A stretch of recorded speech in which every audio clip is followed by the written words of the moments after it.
இயேசு புறப்பட்டு தீர் பகுதிக்குள் சென்றார். அங்கே அவர் ஒரு வீட்டுக்குள் போனார். தாம் அங்கிருப்பது எவருக்கும் தெரியாதிருக்க வேண்டுமென்று விரும்பியும் அதை மறைக்க இயலவில்லை. உடனே பெண் ஒருவர் அவரை பற்றி கேள்விப்பட்டு உள்ளே வந்து அவர் காலில் விழுந்தார். அவருடைய மகளை தீய ஆவி பிடித்திருந்தது.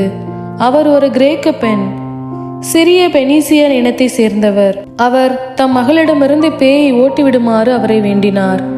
இயேசு அவரை பார்த்து, முதலில் பிள்ளைகள் வயிறார உண்ணட்டும், பிள்ளைகளுக்குரிய உணவை எடுத்து நாய்க்குட்டிகளுக்கு போடுவது முறையல்ல என்றார்.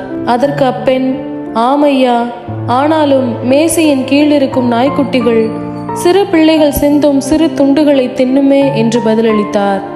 அப்பொழுது இயேசு அவரிடம், நீர் இப்படி சொன்னதால் போகலாம், பேய் உன் மகளை விட்டு நீங்கிற்று என்றார்.